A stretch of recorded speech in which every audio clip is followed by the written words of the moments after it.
Well, Mr. D.S. Naka's colonization schemes went up to Madhu, where the Tamils were settled. The dispute was only in regard to Galloya, which was really also considered to be Bintan in Ampare district. In 1965, Mr. D.S. Naka brought in the regulations for the reasonable use of Tamil.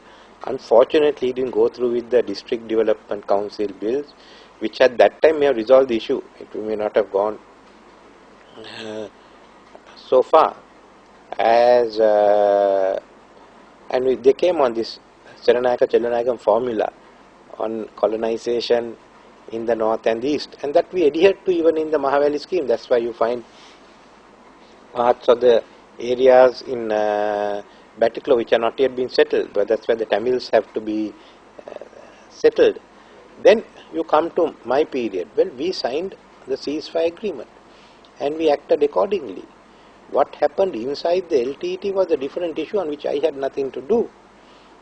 Partly, I think in the eastern area there was a bigger pressure to come to a settlement because Muslims, Tamils, Sinhalese all lived together. The Vani leadership took a different position. The rest, as you know, were disputes that took place inside the LTT.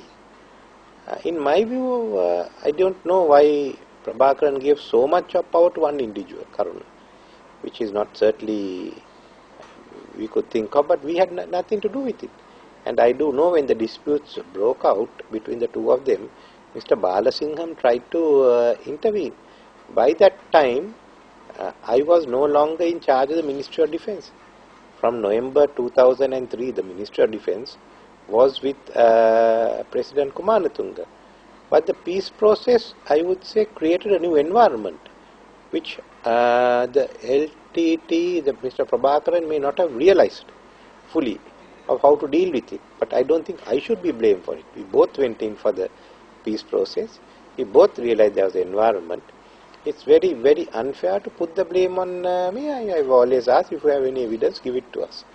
But this type of accusation also raises a question among the Sinhalese. Why is the LTT keeping on with this? They ask me, why do they make this charge against you when you are not responsible for it? Maybe the peace process created an environment in which these situations took place and you couldn't manage it.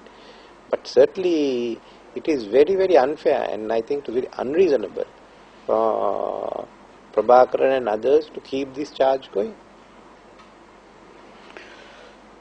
Again, once you get into the ceasefire agreement, you recognize the Liberation Tamil Tigers as a representative of Tamils and their demands. And after, when the war escalated again, the general Mr. Sarath Fonseca, who led the war and who wiped out the LTT totally, has been nominated as the candidate of the opposition. So how do you expect that the total Tamil community will come forward to support him?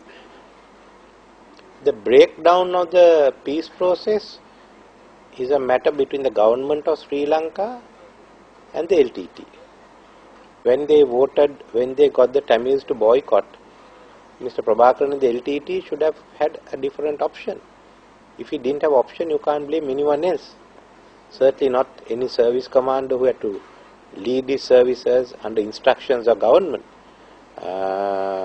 Certainly you can hold them for any action that they have done. But remember that this broke down because no alternative to the Tokyo Agreement was worked out between the LTT and Mahinda Rajapaksa. If they trusted him, and I had to go through the humiliation of being called up for various names by Prabhakaran and some of the other leaders who remember in November 2005. Even up to date, I have not called any names to Prabhakaran, even though he is dead and gone.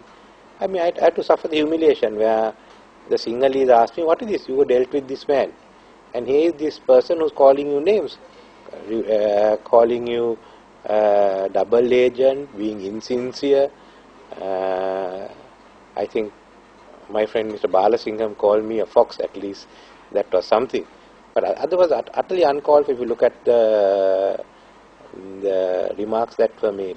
So That was in the hope that they had opened a new chapter with the Rajapaksa regime. Since then I have had no dealings at all with the LTT at all. They have not contacted me.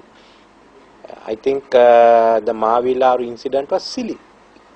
There was a reason that some of the monies given by aid agencies were not being spent on the Tamils, but that they could have asked the co-chairs and all to put pressure on the ADB to sort it out.